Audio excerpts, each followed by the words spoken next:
पूरा नहीं कर पाएगा क्योंकि आज तक कोई भी फायरबर्ड को ढूंढकर नहीं ला सका। और जब इवान भी बिना फायरबर्ड के खाली हाथ वापस आएगा तो हम उसे राजा के आदेश को पूरा न कर पाने की वजह से दंड देंगे। मंत्री का यह आइडिया राजा को बहुत पसंद आता है और वो इवान को मैजिकल बर्ड को ढूंढने के लिए भेज देते हैं। जब इवान फॉल को बताता है कि उन्हें राजा के लिए फायरबर्ड को ढूंढ कर लाना है तो हैरान हो जाता है क्योंकि उसे पता होता है कि आज तक जितने भी लोग फायरबर्ड को ढूंढने के लिए निकले वो कभी लौटकर नहीं आए क्योंकि फायरबर्ड सभी को मार देता था। लेकिन अब फॉल को भी इवान के साथ जाना पड़ता है क्योंकि राजा ने इवान को फायरबर्ड को ढूंढ कर लाने का हुक्म दे दिया था। इसीलिए फॉल इवान को अपनी स्पीड से एक जंगल में ले आता है जहाँ पर स्लीपिंग नट्स होते हैं। दरअसल फॉल को पता होता है कि अगर उन लोगों ने फायरबर्ड को ऐसे ही पकड़ने की कोशिश की तो फायरबर्ड इन्हें जलाकर राख कर देगा। इसीलिए फॉल इवान को इस जंगल में लाया होता है ताकि ये लोग स्लीपिंग नट्स को अपने साथ लेकर चले क्योंकि फायरबर्ड को नट्स बहुत पसंद होता है और अगर इन लोगों ने फायरबर्ड को किसी तरह स्लीपिंग नट्स खिला दिया तो गहरी नींद में चली जाएगी, जिसके बाद ये लोग बड़ी आसानी से उसे पकड़ लेंगे। अब ये लोग स्लीपिंग नट्स को लेकर रेगिस्तान के बीचों बीच एक छोटे से तालाब के पास पहुंच जाते हैं जहाँ पर फायरबर्ड रेत के नीचे रहती है। इवान स्लीपिंग नट्स को फायरबर्ड की तरफ फेंकता है और स्लीपिंग नट की खुशबू से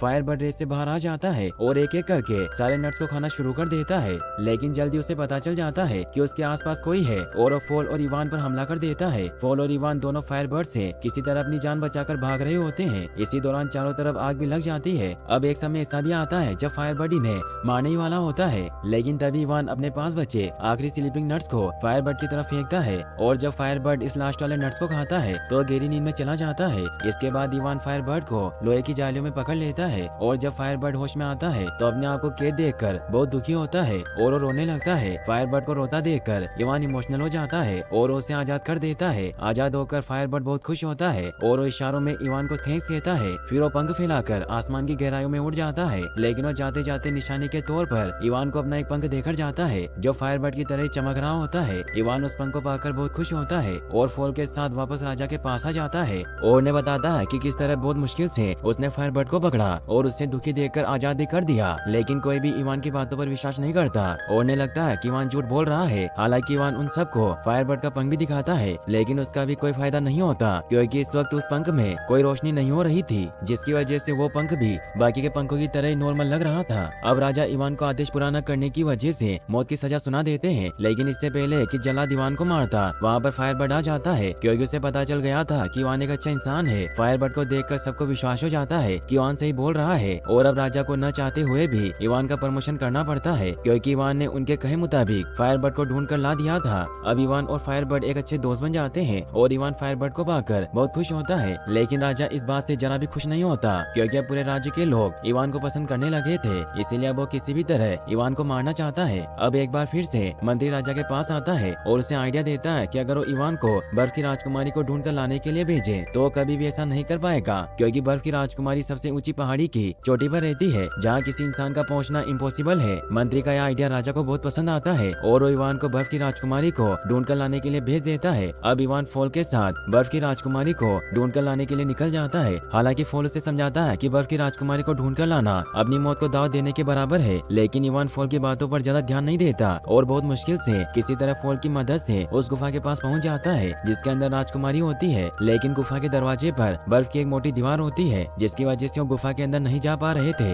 लेकिन तभी फायरबर्ड का पंख एक्टिवेट हो जाता है और वो बर्फ की मोटी दीवार के अंदर चला जाता है जिससे वो दीवार देखते देखते पिघल जाती है। इसी दौरान फॉल भी उस पानी के साथ बह जाता है और नीचे गिर जाता है, लेकिन इवान को इस बारे में कुछ भी पता नहीं चलता और वो गुफा के अंदर चला जाता है जहाँ पर बर्फ की राजकुमारी की तरह ही बहुत सी राजकुमारियां सो रही होती है। लेकिन इवान फायरबर्ड के पंख की मदद से रियल बर्फ की राजकुमारी को ढूंढ लेता है और उससे अपने साथ चलने को कहता है, लेकिन राजकुमारी इवान के साथ चलने से मना कर देती है क्योंकि उसे लगता है कि अब दुनिया में कोई भी बहादुर इंसान नहीं बचा जिससे वो शादी कर सके और वो पहाड़ी की चोटी से नीचे कूद जाती है। ये देखकर इवान भी बिना कुछ सोचे समझे राजकुमारी को बचाने के लिए नीचे कूद जाता है, लेकिन राजकुमारी अपने विशेष प्रकार के कपड़ों की मदद से हवा में उड़ पा रही थी। लेकिन जब वो इवान को तेजी से नीचे गिरता हुआ देखती है तो उसे भी अपने साथ ले लेती है, लेकिन तभी इवान की गलती की वजह से राजकुमारी की ड्रेस फट जाती है और वो दोनों नीचे गिरने लगते हैं। फॉल भी ये सब देख लेता है और वो अपने पंख को एक्टिवेट करके उन दोनों को बचा लेता है, लेकिन गिरने की वजह से राजकुमारी बेहोश हो चुकी थी। अब रात में जब ये लोग एक जंगल में रुकते हैं तो फॉल इवान को समझाता है कि तुम्हें राजकुमारी से प्यार हो गया है,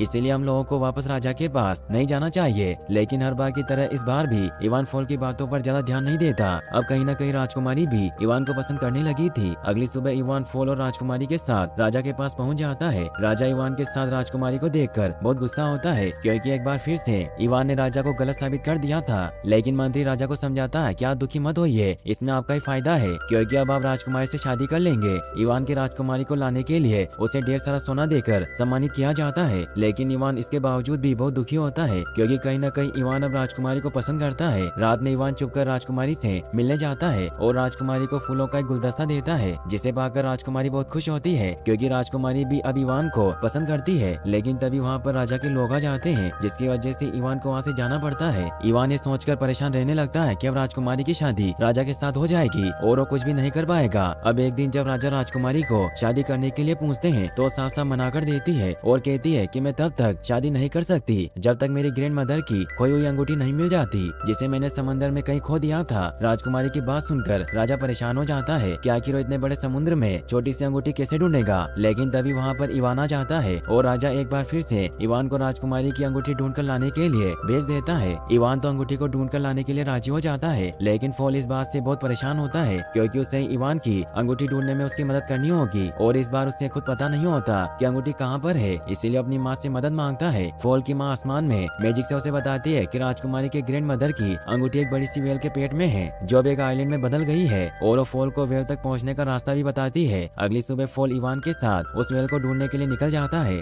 अब जब ये लोग आसमान में उड़ रहे होते हैं तभी इवान तेज हवाओं की वजह से अपना बैलेंस खो देता है और समुद्र में गिर जाता है, जहाँ पर वो देखता है कि एक बड़ी सी वेल को मोटी मोटी जंजीरों से बांध कर रखा गया है, जिसकी वजह से वो वेल एक छोटे से आइलैंड में बदल गई है। इस वेल को देखकर इवान समझ जाता है कि यह वही वेल है जिसकी उनको तलाश है और वो दोनों वेल के पास पहुंच जाते हैं। वेल इन्हें बताती है कि उसने गलती से कुछ शिप्स को निगल लिया था, जिसकी वजह से उसे जंजीरों से बांध कर रखा गया है। लेकिन अब उसे अपनी गलती का एहसास हो गया है और वो अपनी गलती सुधारना चाहती है। यहाँ पर इवान को एक आइडिया आता है कि अगर वो किसी तरह से वेल को छींक दिला दे तो उसकी सारी जंजीरें टूट जाएगी और वो आजाद हो जाएगी। इसके बाद इवान फॉल को लेकर वेल के नाक के अंदर चला जाता है, जिसकी वजह से वेल को एक जोरदार छींक आती है और उसके द्वारा निकले गए सारे शिप बाहर आ जाते हैं और साथ ही उसकी जंजीर भी टूट जाती है। वेल आजाद होकर बहुत खुश होती है और देखते ही देखते समुद्र की गहराइयों में कहीं खो जाती है। लेकिन इवान वेल से राजकुमारी की ग्रैंड मदर की अंगूठी मांगना भूल जाता है, जिससे वो बहुत दुखी होता है। लेकिन तभी वहाँ पर एक केकड़ा आता है जो इवान को राजकुमारी की ग्रैंड मदर की अंगूठी दे देता है क्योंकि वेल ने इवान के दिल की बात जान ली थी। अंगूठी मिलने पर इवान बहुत खुश होता है और वो फॉल के साथ वापस आ जाता है। वापस आने के बाद वो चुपकर राजकुमारी से मिलने जाता है और राजकुमारी को उनकी ग्रैंड मदर की अंगूठी दे देता है। अंगूठी को देखकर राजकुमारी बहुत खुश होती है और वो समझ जाती है कि इवान एक बहादुर लड़का है, इसीलिए अब इवान राजकुमारी को शादी के लिए प्रपोज करता है तो राजकुमारी राजी हो जाती है। लेकिन तभी राजा का मंत्री इवान को राजकुमारी के साथ देख लेता है और अपनी सेना के साथ इवान को पकड़ने के लिए राजकुमारी के महल में आ जाता है। अब इवान और सैनिकों के बीच में फाइट होना शुरू हो जाती है और इनकी आवाज सुनकर राजा नींद से उठ जाता है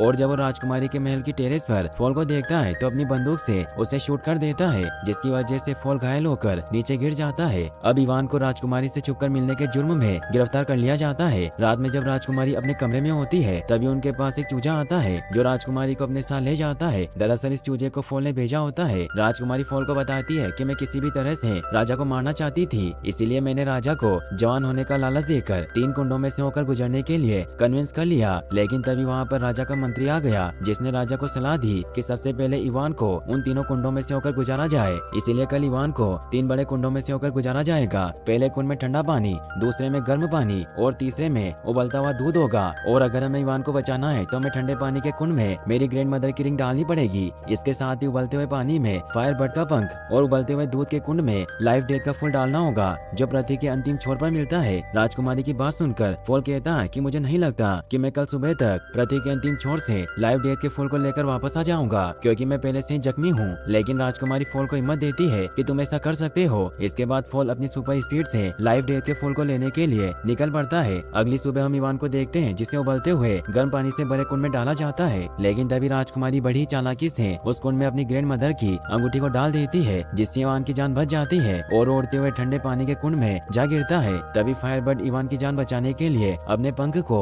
ठंडे पानी के कुंड में डाल देता है, जिसकी वजह से इस बार भी इवान की जान बच जाती है और वो उड़ते हुए उबलते हुए दूध के कुंड में जा गिरता है। वहीं दूसरी तरफ हम फॉल को देखते हैं जो किसी तरह लाइव डेथ के फूल तक पहुंच गया होता है। यहाँ पर लाइव डेथ का फूल फॉल से कहता है कि अगर तुम मुझे तोड़ोगे तो तुम भी मारे जाओगे, लेकिन फॉल उसकी बातों पर ज्यादा ध्यान नहीं देता और उसे तोड़ लेता है। इसके बाद हम इवान को देखते हैं जिसको उबलते हुए दूध के कुंड में गए काफी समय हो गया था, जिसकी वजह से सबको लगता है कि इवान मारा गया और सभी सभी दुखी होकर वहाँ से जाने लगते हैं। लेकिन तभी लाइव डेथ का फूल उस कुंड में आकर गिरता है, जिससे एक तेज रोशनी होती है और अगले ही पल इवान उस कुंड में से किसी राजकुमार की तरह बाहर निकलता है, जिसे देखकर सभी लोग बहुत खुश होते हैं। इवान को जिंदा देखकर राजा को पूरी तरह से विश्वास हो जाता है कि वो भी इन कुंडों की मदद से जवान हो सकता है, इसीलिए वो भी एक कुंड में कूद जाता है। लेकिन अगले ही पल वो एक बड़े से बबल में कैद होकर बाहर निकलता है और बबल के साथ ही आसमान की गहराइयों में चला जाता है। राजा के जाने के बाद इवान को वहाँ का नया राजा बना दिया जाता है, जिससे इवान और राजकुमारी दोनों बहुत खुश होते हैं। फिर वो दोनों फॉल के पास जाते हैं, जो बहुत दुखी होता है क्योंकि लाइव डेथ के फूल ने उससे कहा था कि वो जल्दी मर जाएगा।